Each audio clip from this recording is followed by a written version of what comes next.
So for a lot of people, the whole idea of steaks like this plus equals... I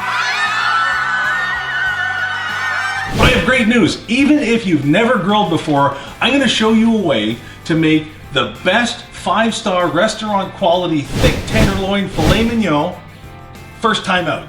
Usually a lot of times we'll talk about indirect heat or a couple of other different methods to make a steak this thick, but as you're learning, sometimes a couple of these get wrecked and that gets kind of pricey. So if you want to impress the first time out, here we go.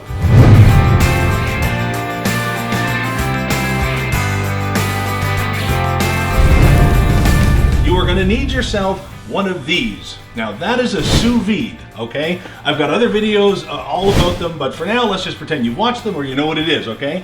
And the best thing about a sous vide is you don't even need to be in a kitchen. All you really need is one of these, because with a sous vide you can cook literally anywhere. So look, here's what I've done. I don't even need a fancy $50, $60 bucket. All I need is the blue one that I found, rinsed it out, everything. So here's all you need to do, guys. Take your sous vide, any brand, make, model, doesn't really matter. Lots of them out there. We do a couple of reviews here. I have some favorites, no doubt. So I'm just gonna go ahead and plug that in. Now, look at this. Here's our steaks, vacuum sealed. That's what sous vide means, under vacuum. It's in the video. And all I'm gonna do, guys, is put it in the bucket. Heard it says in the bucket, steak in the bucket. I'll give you a closer look here. Have a look, look. See? It's all vacuum sealed. The rosemary's on there. Hit it with a little bit of salt and pepper, so we're all good. It's vacuum sealed, so it stays submerged in the water. And I'm going to set this to 134 degrees. Why is that? Because I know that 134 degrees is a rare steak, all right? So what this is going to do is it's going to bring this steak up to 134 degrees and leave it there. That's the cool part. That's the equalizer. That's why the 8-year-old is cooking like the fancy chef in the restaurant, because the trick with cooking is getting the food at the right temperature. So we're going to get these steaks at the right temperature, foolproof, first time, every time. Fire that guy up, and we're going to make you some really good looking tenderloins. See you in about 2.5 hours. It's not for the impatient. All right, and seeing as we're taking all the time and effort to do the steaks nice and low and slow so they're perfect, might as well do something fun with some garlic here. So look what I've done. I got some bulbs, and I cut the top third off. And all I did with these, instead of getting out the big vacuum system, and listen, you can do this with meat and all that kind of stuff too if you don't have a vacuum sealer. And all you're gonna do is, come on in here, is just lower it in. And as we lower it in the water, it should kind of suck all the air out from around it. We might have to add a little weight to the bottom. Let's see. So the bag's open. Now, a clean one, come on now, this is from our little rock collection.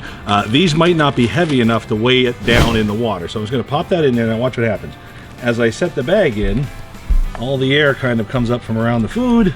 Give it a little bit of a tighten on the end there, and bye-bye. All right, so that's in there, and what's gonna happen with that is as the steak cooks, that's gonna get kind of soft, and we'll finish that off on the grill at the same time. Because if you're gonna impress somebody, you might as well go all the way with it.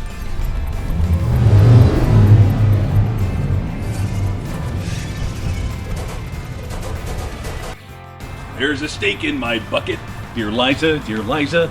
There's a steak in my bucket, dear Liza, a steak. You can see we're later in the day here. It's been, I don't know, 2-3 hours. Cool thing about a sous vide, if you get wrapped up in whatever you're doing, it really doesn't care. You can leave it in for as long as you want. So, our steaks are done. And for me, fun is always the finish. Listen, these steaks are perfect right now. They're 134 degrees. If you bit into it, it would be the type of doneness that you would get from a rare steak at a restaurant. You're gonna get that meaty, beautiful flavor, but we all know that we wanna get those char marks. All right, so here's all you're gonna do. You're gonna take that guy out, throw this in the garbage there, and you just dab them down. I can take the rosemary off. There you go. And then just give them a dab on the paper towel like that, okay? And we'll hit them with a little salt and pepper.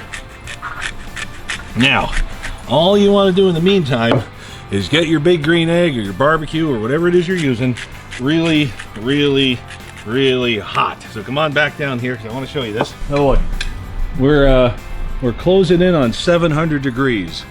That's That's some pretty nice temperature there. So I'm gonna open this up. Remember, what's that? Be careful, right? Whenever you open one of these, give it about an inch. There we go. Now, I didn't bother throwing in the whole getting these lit into the right temperature. I got another video for that. I'm just going to assume you know how to light your barbecue at this point, right? All you're going to do now is you're going to take these steaks, and we just want to put those really fantastic grill marks on them. They're already cooked. They're already perfect. We just want to get them looking a little better. Oh, and remember, in the water here, you can put your hand in here. It's fine. It's only 134 degrees. You'll all live. Here we go. Our garlic that we left in there. Let's go ahead and pop that in. Just like that. And just like that. So I'm shooting for about a medium rare here. Let's go ahead. How's that looking? Alrighty, alright. Close it for a second. This is cool, because now you get the best of both worlds. You get that perfectly done steak, no matter if it's this thick or this thick, and the thicker it gets, the harder it gets to make on one of these grills. But because we're finishing it on the big green egg, you still get that kind of big green egg flavor. Maybe not if it's been in there the whole time, but that char is going to have that good stuff. Again, remember, this is the foolproof way to do it. All kinds of different ways you can do a thick steak, but this is the one that's guaranteed to be perfect 100% of the time. I swear. We're going to take this right off because we don't need to choke that off at all. Remember, grilling's about airflow. If you need your grill to get hotter, open up as much air as you can getting through it. If you've got a day that's not that windy, feel free to get a little fan and put it in the bottom part of your air intake. Just all about airflow, man. Just get it going. All right. Oh boy, look at this. Look, look, look, look, look. Now tell me, that's gorgeous. Look at that. Man, that's nice. I like it. All right, how's that garlic doing? Garlic's gonna be pretty. There we go. And listen, we're going to do all the sides. We're going to do the top, the bottom. We just want to give it that that nice kind of smoky flavor, the caramelization on the outside. We kind of want to keep that.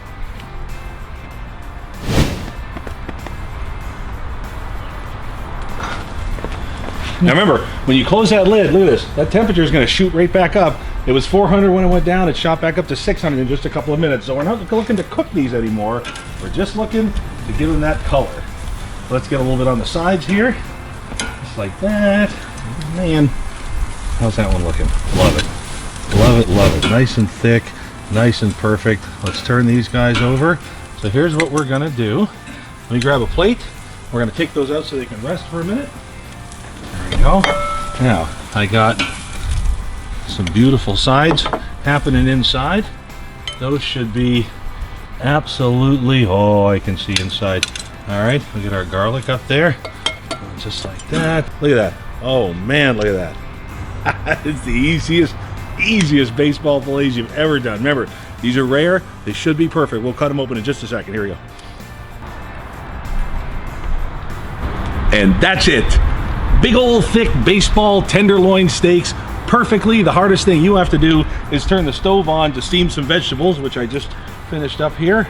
There we go. I added some potatoes that I did in the air fryer. I've got some great air fryer videos online there. All kinds of stuff you can do in there. The green beans out, and have a look here. How's that for impressing somebody with an incredible steak dinner, even if you've never, ever made a steak before? It really is that easy. It really is that foolproof. And when you have a beautiful dinner for two, I need the two. And here's one of my favorite dates ever. Come here, man. You get to try this. This is one of my favorite ones right here. It's gonna hide. I love her. All right, here we go. Which one do you want to try? Thick one or that one? That one will be a little more done than that one. I'll try that one. Okay, here we go. This is for when you're trying to impress the people that mean the most. Here we go. This one is definitely a little more done for you. Oh, perfect. Here we go. You ready? Mm-hmm. Oh, look at that. That's lovely. Here we go. How do we do? And I'm gonna go for the thicker one. So come on in here. I'm gonna take a little bit of the garlic that we roasted, just like that. And then, this is the cool part of this. You see how thick this steak is? Watch. Perfect all the way through. Isn't that fantastic? It's lovely. Here we go. Like butter. It's like butter. Now look at this. That's what I love about sous vide cooking. How beautiful is that? Man, there is no way first time out you ever get a steak done that perfectly. Medium rare, can't even beat it. Love it. Try that out, man. Sous vide will save the day. Throw it on the barbecue, put some lines on it. Good stuff. Make sure you share it with someone you love. See you next time.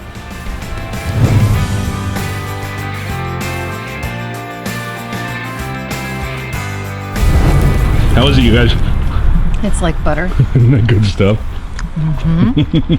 The aftermath. Nice? You like? Oh, can I have some, please? No. Anybody? It's too good for their palate. I love it.